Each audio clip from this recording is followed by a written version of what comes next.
Bueno, vamos a iniciar con la clase de bioprogresiva de Ricketts y primero vamos a ver algunos de los logros de este autor. Vamos a resumir un poquito la bioprogresiva. Esta filosofía se basaba en la función, la biología, el tipo facial, los tejidos blandos, puros, y trataba ya como tal a un paciente como un todo y no solamente se enfocaba en los dientes. Uno de los logros o habilidades de Ricketts es de que empezó a realizar tratamientos de ortodoncia en edad temprana, a seleccionar aparatos de ortopedia, a leer o saber diagnosticar tomografías, a realizar terapias de la articulación temporomandibular. Se enfocó en la estética dental y facial, también en las proporciones áureas y como tal en la biomecánica de su tratamiento. Algunos de los logros de este autor, como les mencionaba, comenzó a desarrollar la ortopedia, a tratar la cara en sí y no solo los dientes, a desarrollar un anclaje tanto de cortical como dental y lo supo clasificar. Realizó una clasificación de raíz que en base a esta vamos a poder tener una idea de cómo debemos de mover los dientes o qué fuerza necesitamos para mover los dientes según la dirección o el sentido en que necesitemos. Realizó un análisis de la articulación temporomandibular más a profundidad y seleccionó los tipos de aparatos según la clasificación facial, endólico, braqui y meso. También diseñó soportes intraorales, digámoslo así, como los tubos. Entonces ya existieron ya tubos con prescripción, modificados, angulados para hacer diferentes tipos de terapia. En el análisis resumido de Ricketts tenemos más o menos de 4 a 5 puntos de referencia para ver intrusión de molares, incisivos, el eje facial, para ver la posición mandibular y para ver la posición del maxilar. También Ricketts inició a analizar la radiografía posterior-anterior para ir viendo variantes esqueletales o asimetrías. También la altura facial era uno de sus puntos principales y después de eso pues ya existió el análisis de Ricketts completo y ya sabemos que lleva muchos pasos. La sabiduría de la bioprogresiva de Ricketts. Este era el nombre del segundo artículo. Y con como les mencionaba, tuvimos diferentes etapas de la ortodoncia. La primera ola de la ortodoncia se basó más que todo en la función del paciente. Acá ya podíamos empezar a pensar en expansión de los maxilares, tanto de maxilar como mandíbula, para acomodar los dientes dentro de hueso y no solo alinearlos sin verificar realmente que tuviera tabla ósea. El maxilar y el primer molar eran las piezas o las estructuras dentales en las cuales se enfocaba o eran las primordiales para direccionar el tratamiento. La segunda ola, esta fue más limitante como tal para el arco de canto y fue como seleccionada ya para los pacientes que tenían todas sus piezas permanentes en boca. Y Ricketts pues ya aceptaba realizar extracciones para realizar sus tratamientos de ortodoncia más completos. Entonces, en 1950 fue que ya como tal se estableció la filosofía de la bioprogresiva. Empezó a desarrollarse muchísimos años antes, pero pues todavía no habían como establecido bien sus bases. Anteriormente, como les decía, se consideraba que no era posible cambiar el perfil del paciente, no era posible cambiar el hueso basal como tal, sino que con esta filosofía y con Ricketts, pues ya este como paradigma se rompió. La tercera ola, como tal, ya incluía un diagnóstico más integral y una terapia de ortodoncia moderna. Con esta tercera ola ya se podía pronosticar el resultado final tanto del tratamiento como del crecimiento del paciente. Anteriormente, antes esto se consideraba que era una fantasía, la verdad, se consideraba que no era posible de realizar. El diagnóstico y la planificación del tratamiento comenzaban con la posición del incisivo superior, ya en esta tercera ola, y este era como tal el centro de atención, y de igual forma el maxilar. Estas dos estructuras, y anteriormente era la primera molar y el maxilar. Los principios de esta filosofía. Tenía un principio social, que en esta incluía mucho la motivación del paciente, realmente como pues cumplir el motivo de consulta, los cambios que el paciente esperaba ver, ¿verdad? También llevaba un principio mecánico que en este ya se podía tomar en cuenta una modificación del entrenamiento o consecuencias de la bioprogresiva y sus funciones nasales y orales. Por ejemplo, acá ya empezábamos a valorar las vías aéreas, la función como tal del paciente. Como les decía, no solo enfocado a los dientes ni a la boca, sino que enfocado ya a un paciente como integralmente en su función. También hay un principio biológico, que esta es una de las prioridades de la filosofía bioprogresiva. El principio clínico también es que se enfocaba en tomar todos los registros de diagnóstico y a realmente saber interpretarlos o saber diagnosticar a partir de estos. Las fases del tratamiento de ortodoncia, según esta filosofía, van a ser 3. La primera es la preventiva, la segunda es la interceptiva, la tercera es la correctiva y la filosofía correctiva, perdón, la etapa correctiva ya como tal, en estas pues obviamente ya lo vamos a tener en pacientes adultos y si queremos ya ver o esperar un cambio como tal mayor en algún paciente que tenga alguna posición adelantada de la mandíbula o del maxilar, pues sabemos de que vamos a obtener un mejor resultado si tomamos el tratamiento quirúrgico y ortodóntico, entonces podemos hacer una combinación de tratamientos. En esta fase de bioprogresiva, como les decía, se enfocaban desde niños, entonces la intención de ellos también era evitar una segunda fase de tratamiento. Entonces muchas veces se podían quedar con únicamente un tratamiento preventivo o con un tratamiento interceptivo sin llegar a la necesidad de tener una segunda fase de ortodoncia. Y como ya empezaban a creer en que realmente las extracciones sí nos podían ayudar a planificar nuestro tratamiento, pues muchas veces ya no era necesario. El enfoque de la bioprogresiva, pues se enfocaba en cambiar el tamaño del hueso basal.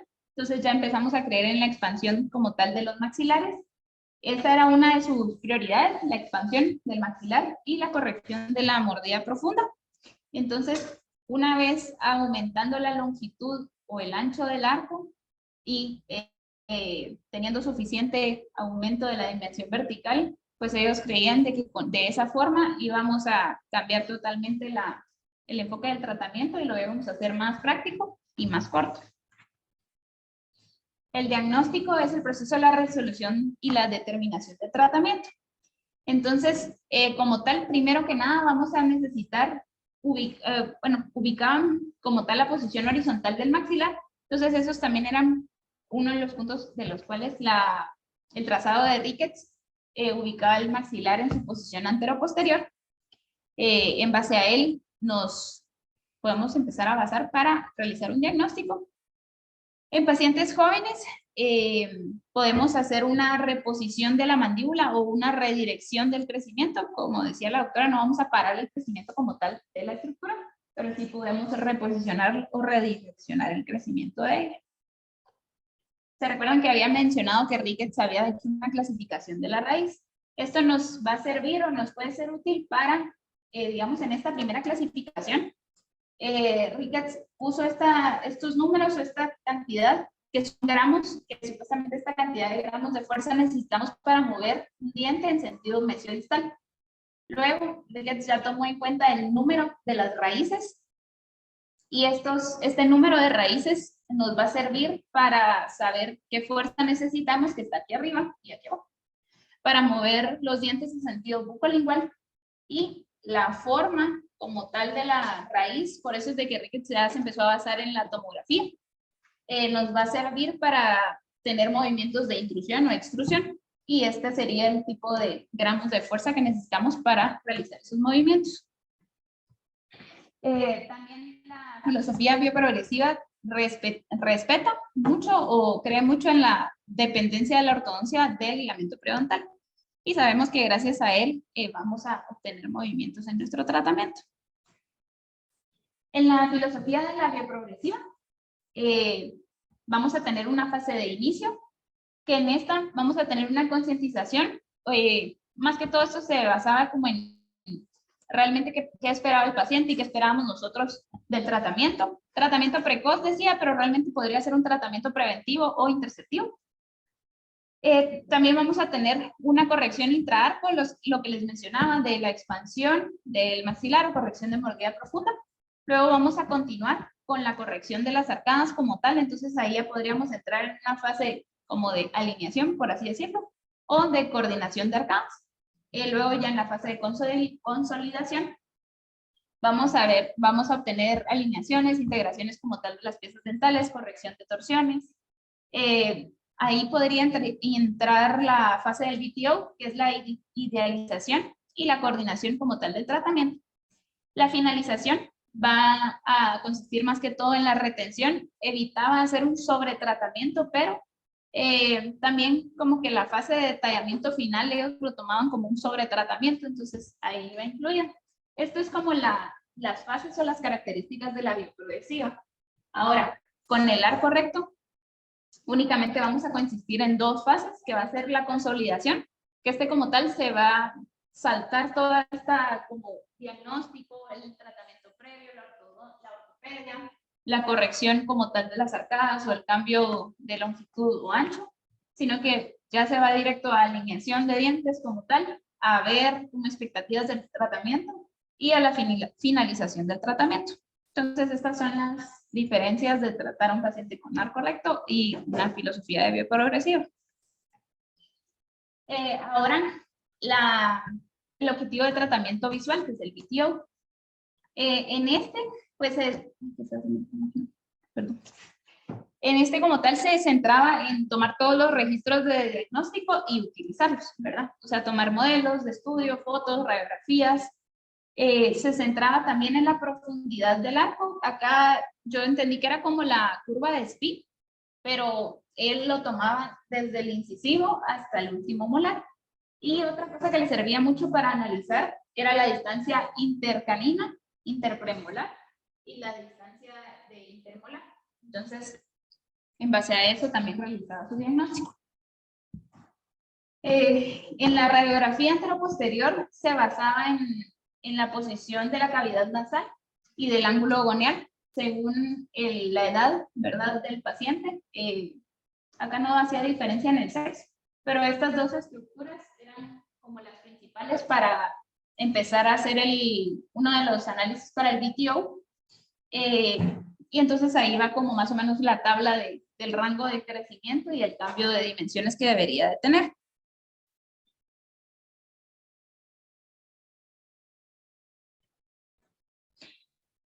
El primer nivel de análisis está abreviado, como les decía, a 4 puntos, que era la altura facial inferior, la altura facial total, el eje facial y la convexidad facial.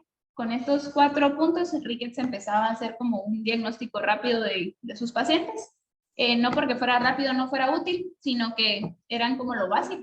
Y luego de eso ya se implementaron los 14 o 15 puntos adicionales para realizar el diagnóstico como tal, sin dejar afuera la estética facial.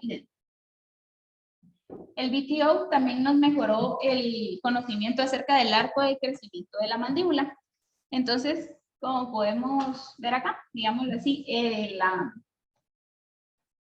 en estos primeros 4 puntos, acá ya podemos tener más o menos una idea del arco de crecimiento de la mandíbula, del aumento del ángulo que va a ir teniendo en la parte posterior, del punto XY a PM y del punto XY al cóndilo. Entonces, según como se vaya abriendo el eje, ese va a ser como el aumento del arco de la mandíbula. Eso entendí.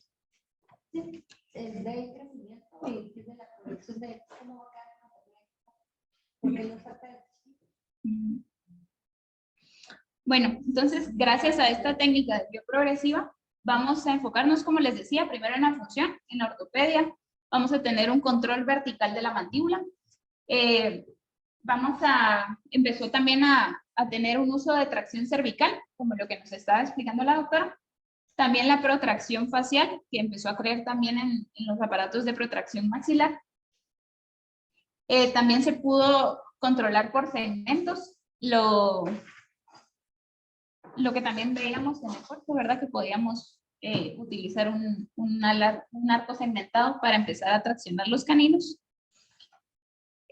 La ranura del bracket que se empezó a utilizar en el 53. Ah, bueno, no, perdón. Acá se creía que era mejor, todo era mejor si se movía como todo en cuerpo o todo como en masa. Entonces en el 53 se creó un bracket siamés, o sea que agarraba como 2 dientes, ¿entendí? Y tenía un slot 10X. Pero en el 59 ya surgieron las bandas preformadas y anguladas para poder crear movimientos de intrusión, extrusión, y ya tenían prescripciones. Entonces con esto ya se nos hizo más práctico el tratamiento. Y antes solo era un tubito, solo una vaquita. Y ustedes doblen la prescripción si quieren el ángulo, si quieren no sé qué, no tienen que doblar. Cuando uno usa 0 grados, hay una tablita que tiene como una regla. Uno tiene que poner la regla encima y ver cuántos grados se levantaba. Y a cuánto uno iba a dar, si 7 grados, si 9 grados, para llegar a la angulación. Entonces, si ya le metió a la angulación, o sea, no sirve por la vida, ¿verdad? Porque empezar a doblar cada dibujito, cada Complicado.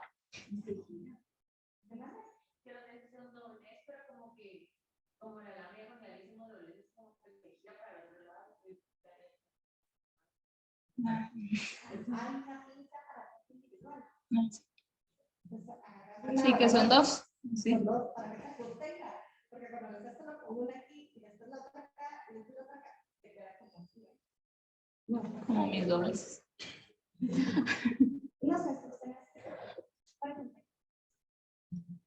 ¿No? El arco de elección de la técnica de bioprogresiva es el Engiloy Blue y era un arco cuadrado de 16 por 16. La filosofía como tal clasificaba o exigía mucho el anclaje y que lo clasificáramos si era cortical o dental. En esta filosofía también se concentraban mucho en el asentamiento del plano oclusal que estuviera a nivel de XY. Para ellos eso era muy importante. Y en sí, como les decía, pues ya se creía en la extracción de piezas para cierre de espacios o mejorar la posición dentro del violar. Y este es el resumen de la bioprogresiva. Muy bien. Muchas gracias. ¿Cuál